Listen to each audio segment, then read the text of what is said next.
জন্য তো মমতা ব্যানার্জি। আপনার আমার জন্য নয়।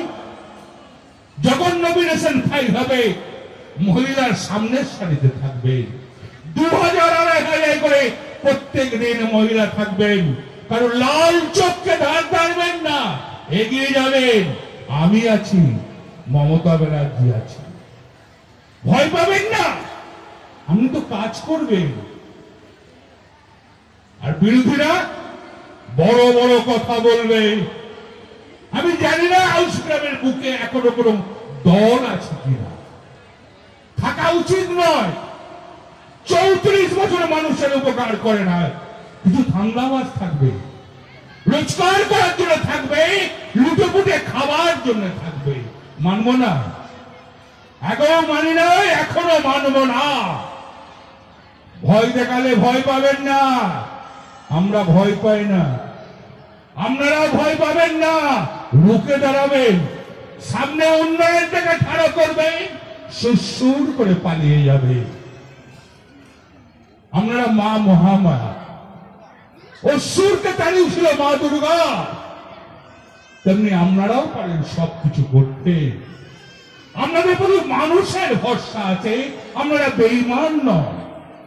আপনারা মানুষের ক্ষতি করবেন না, আপনারা মানুষের পাশে থাকবেন, আপনারা মানুষের উপকার করবেন।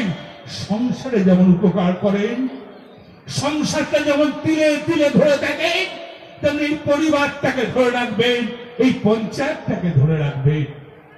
এই পঞ্চায়েত আপনার পঞ্চায়েত, এই পঞ্চায়েত আপনার ঘরের পঞ্চায়েত, এই পঞ্চায়েত উন্নয়নের পঞ্চায়েত।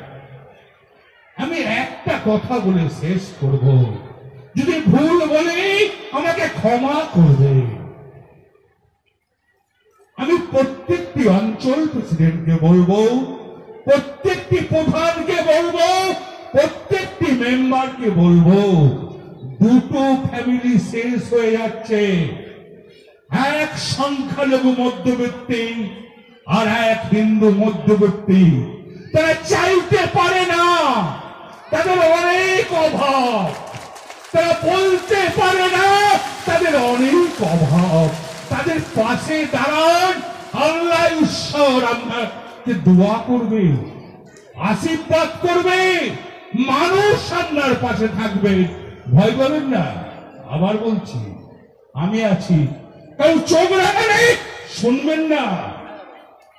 আমি 3000 বাড়ি দিয়েছি, এখানে 3000 বাড়ি দিয়েছি। কেউ যদি টাকা চায় থানায় কমপ্লেন করবে, পুলিশ না করলে আমাকে বলবে, কাকু 10 পয়সা দেবেন না। আমি বলে গেলাম, পঞ্চায়েতের পর আমি কথা দিলাম, আমি আরো 2000 বাড়ি দেবো আউসগ্রাম। জয় হিন্দ, বন্দে মাতরম, মমতা ব্যানার্জি জিন্দাবাদ, তৃণমূল কংগ্রেস জিন্দাবাদ। দাদা, গতকাল তো আপনি বলেছিলেন যে বীরভূম এবং বর্ধমানের 3টে বিধানসভায় বিনা প্রতিদ্বন্দ্বিতায় জিতবেন। তো বিরোধীরা বলছে এটা আপনি হুমকি দিচ্ছেন এবং তাদের ডেট দিয়ে দিচ্ছেন। পাগলে কি বললো, ছাগলে কি খেলো, আমার কিছু বয়ে যায় না। বিরোধীরা কি বললো, ওরা পাগলের মতন কথাবার্তা বলছে, এ আমার কিছু বয়ে যায়। আপনি ডেট দিয়ে দেওয়ার কথা বলেছেন, নমিনেশনের ডেট দিয়ে দেবেন, সেখানেও ওরা আবার তো বলছি ভাই, 5 দিন ফাইল হোক, 6 দিন ফাইল হোক, মহিলারা সামনের সারিতে থাকবে, তারা উন্নয়নের স্বার্থে থাকবে, জনগণের কাজ করার জন্য থাকবে। 34 বছর ধরে বামফ্রন্ট কোনো উন্নয়ন করে না। আর একটা দল, বিজেপি দল, দাঙ্গার দল। দাদা, গতকালকে রামপুরহাটে বিমান বসু বলে গেছেন, শুনুন একটা কথা বলি, বিমান বসু আমার সম্বন্ধে যা বলেছে, উনি বয়স হয়েছেন, আমার পিতৃতুল্য লোক, আমার বাবার বয়সী লোক। ওনার বয়স হয়েছে, ডাক্তারে হাঁটতে বলেছে।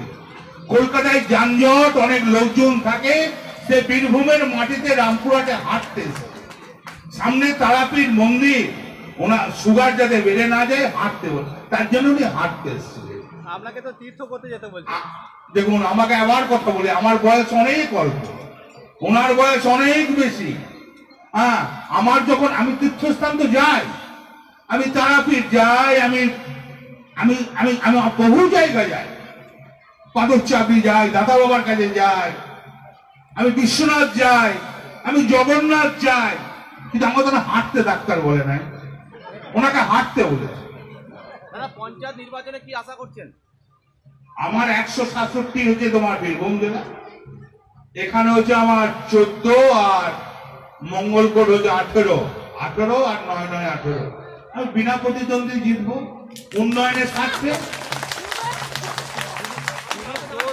হ্যাঁ, কেন আমি তো একবারও বলি নাই। হ্যাঁ, মানুষ উন্নয়নের জন্য আসবে, উন্নয়নের জন্য ভোট করবে, উন্নয়নের জন্য ভোট দেবে। অন্যায় বলছি? আপনারা বলুন না, সাংবাদিক তো। এই রাস্তাঘাট যে রাস্তাটা হচ্ছে আজকে 27 বছর হয় নাই, এই রাস্তাটা আমরা করলাম, মমতা ব্যানার্জি। 27 বছর রাস্তাটা হয় নাই। হাউস গ্রামের মানুষকে কি দিয়েছে? দিয়েছে মারামারি দিয়েছে, দাঙ্গা দিয়েছে, অশান্তি দিয়েছে, ভালোবাসা দেয় না। আর মমতা ব্যানার্জি খাদ্য দিয়েছে, শান্তি দিয়েছে, ভালোবাসা দিয়েছে।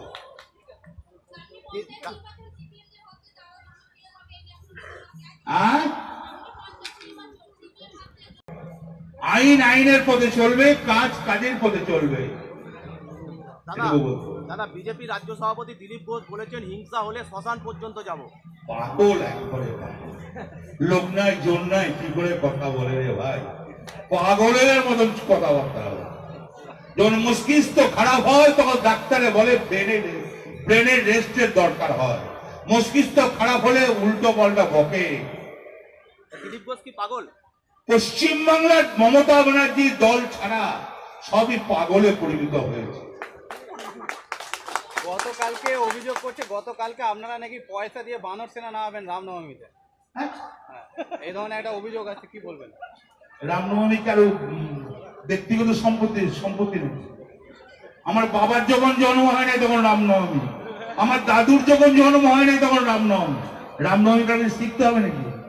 বিজেপির বয়স কত? 37 বছর। রামনবমীর বয়স কত? কয়েক হাজার বছর।